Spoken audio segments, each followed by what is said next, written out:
اعوذ باللہ من الشیطان الرجیم بسم اللہ الرحمن الرحیم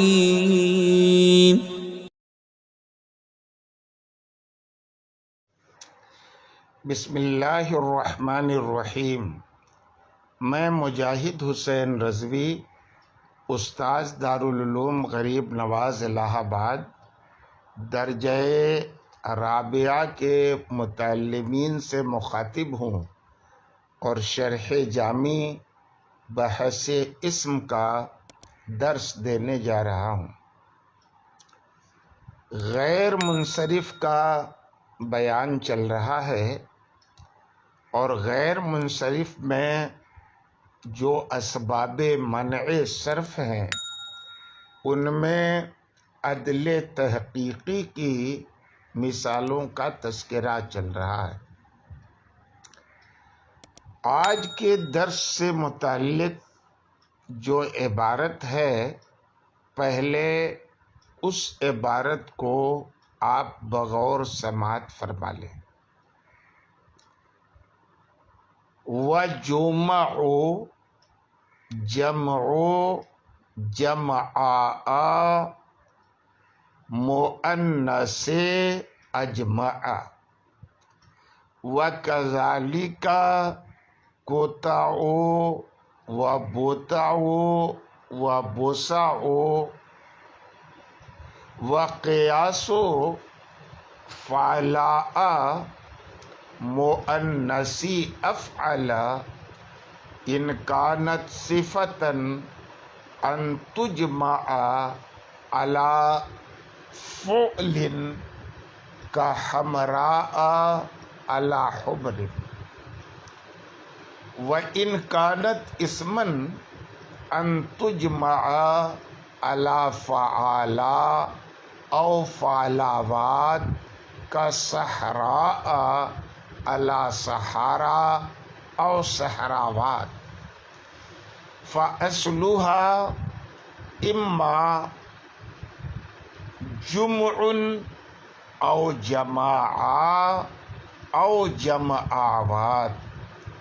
فاذا اعتبر اخراجها عن واحدة منها تحقق العدل، فأحد السببين فيها العدل التحقيقي والآخر الصفة الأصلية، وإن صارت بالغلبة في باب التأكيد اسما، وفي أجمع وأخواته أحد السببين وزن الفعل والآخر الصفة الأصلیہ۔ اس سے پہلے کہ میں عبارت کا ترجمہ کروں، عبارت کی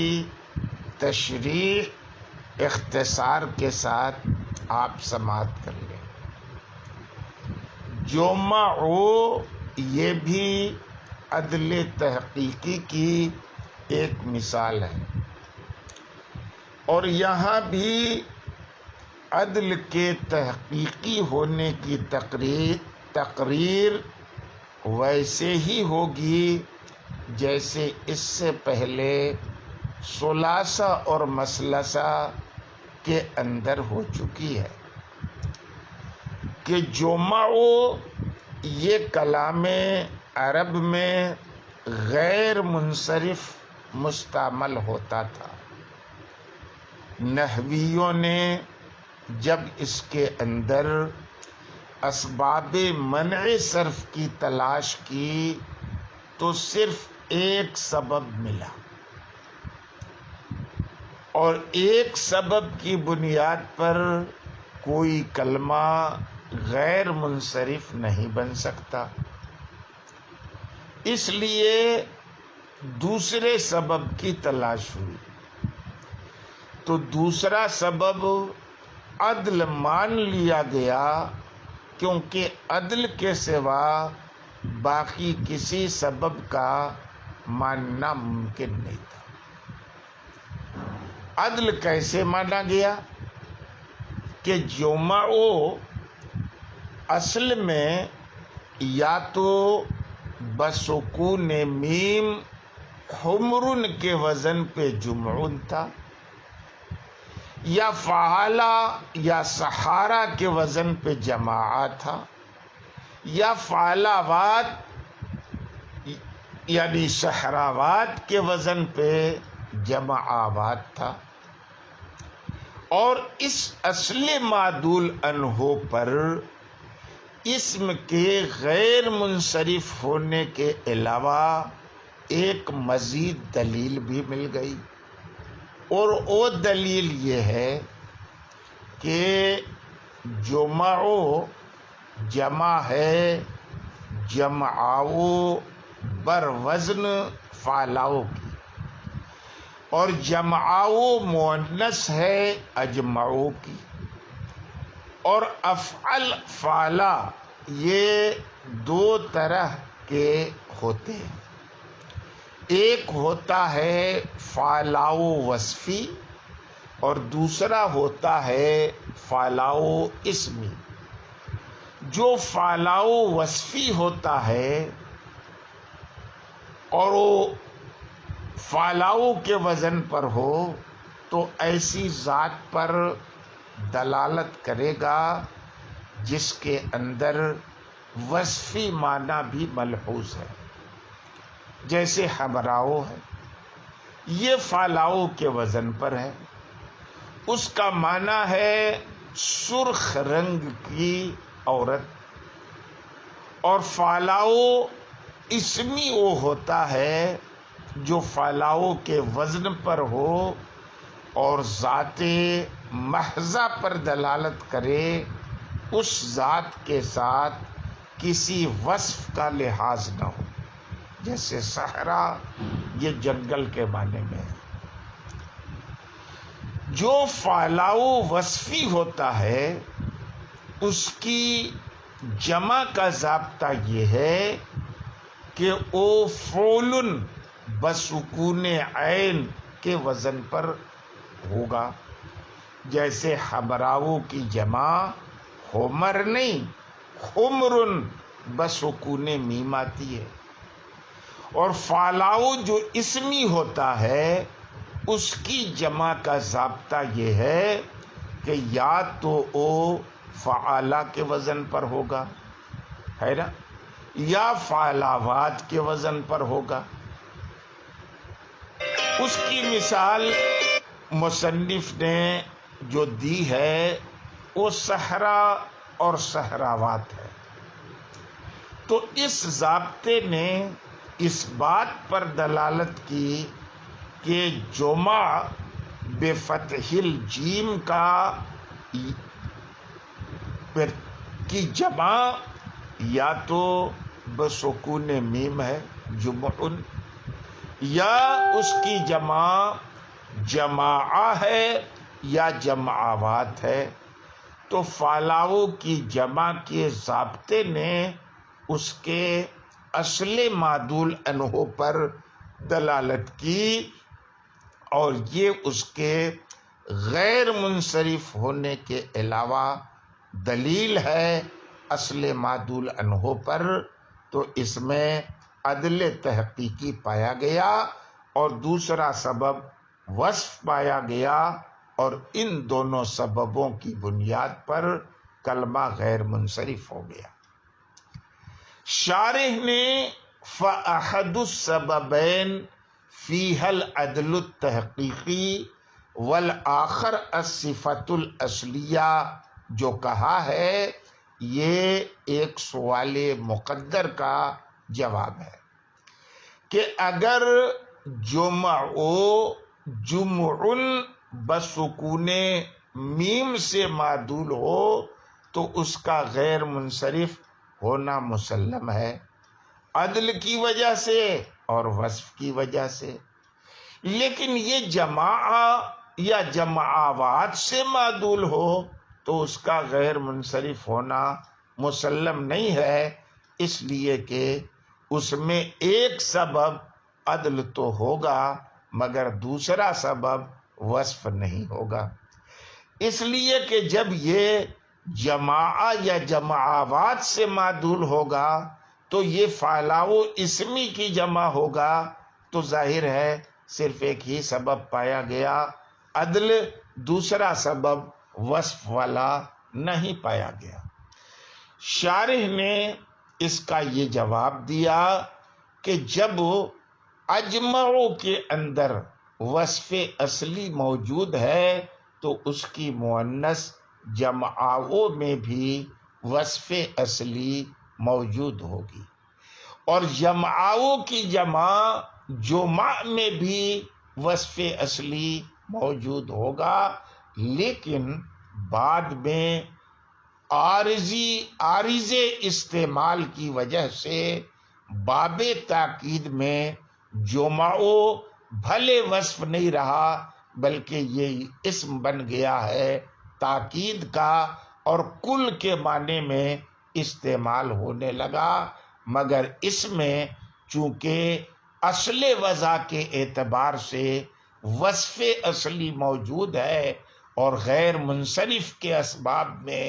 وصف عارضی کا نہیں وصف اصلی کا اعتبار ہوتا ہے، اس لیے غلبہ اسمیت اس میں مضر نہیں ہوگا، اور جمع وصف کی بنیاد پر اور عدل کی بنیاد پر غیر منصرف ہو جائے گا۔ پھر شارح اجمعو اور اس کے اخوات جو ہیں اس کے تعلق سے بھی ایک اعتراض کا جواب دے رہے ہیں، اور وہ اعتراض یہ ہے کہ جب اجمعو کی مؤنث جمعو میں احد السببین عدل ہے تو خود اجمعو میں بھی احد السببین عدل ہوگا اور دوسرا سبب وزن فعل ہوگا، تو عدل اور وزن فعل جمع ہو جائیں گے، حالانکہ آگے اس بات کا ذکر تفصیل سے کیا جائے گا کہ عدل کے مابین اور وزن فعل کے مابین تضاد ہے، یہ آپس میں اکٹھا نہیں ہو سکتے۔ جواب شارح نے اس کا یہ دیا کہ اجمعو اور اس کے اخوات کے اندر وصف اور وزن فعل موجود ہے، ان کی وجہ سے کلمہ غیر منصرف ہے، ایسا نہیں ہے کہ ان میں عدل موجود ہے اور نہ ہی ان کے اندر عدل کا اعتبار کرنے کی کوئی ضرورت ہے۔ آپ تسلی رکھیں، اس لیے کہ آپ سن چکے ہیں کہ عدل یہ اسباب ضروریہ میں سے ہے، اسباب اعتباریہ میں سے ہے، جب اس کی ضرورت پڑتی ہے تب اس کا اعتبار کر لیا جاتا ہے، اور جب اجمعو وغیرہ میں عدل کے سوا دو اسباب الگ سے موجود ہیں تو عدل کا اعتبار کرنے کی کوئی ضرورت نہیں ہے، جمعو کے برخلاف کہ اس میں صرف ایک ہی سبب تھا وصف والا، اس لیے بدرجہ مجبوری اس کے اندر عدل کا اعتبار کرنا پڑا۔ یہ تو رہی آج پڑھی گئی عبارت کی تشریح، لیکن اب آپ اس عبارت کا سلیس ترجمہ بھی سماعت کر لیں کہ جمعو یہ جمعو اجمعو کی مؤنث کی جمع ہے، اور یوں ہی کوتاؤ بوتاؤ بوساؤ، اور فالاؤ کا ضابطہ جو افعل کی مؤنث ہے اگر صفت ہو تو یہ ہے کہ اس کی جمع فعلن کے وزن پہ آئے، جیسے کہ حبراؤن کی جمع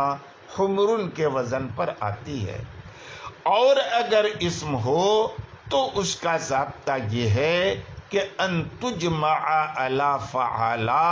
او فعلاوات، کہ اس کی جمع یا تو فعلا کے وزن پر آئے یا فعلاوات کے وزن پر آئے، جیسے کہ صحرا کی جمع یا تو صحارا کے وزن پہ آتی ہے یا صحراوات کے وزن پر آتی ہے، تو ایسی صورت میں جمعوں کی اصل یا تو جمعن ہے یا جماعہ ہے یا جمعات ہے، تو جب اس کے اخراج کا ان میں سے کسی ایک سے اعتبار کر لیا گیا تو عدل کا تحقق ہو گیا، تو اب اس کے اندر دو سببوں میں سے ایک سبب عدل تحقیقی ہے اور دوسرا سبب صفت اصلیہ ہے، اگرچہ غلبہ اسمیت کی بنا پر تاکید کے باب میں وہ اسم ہو گیا ہے، اور اجمعو اور اس کے اخوات میں دو سببوں میں سے ایک سبب وزن فعل ہے اور دوسرا سبب صفت اصلیہ ہے۔ یہ رہا اس عبارت کا ترجمہ۔ آج کے سبق میں اتنا ہی، باقی کل انشاءاللہ تعالی۔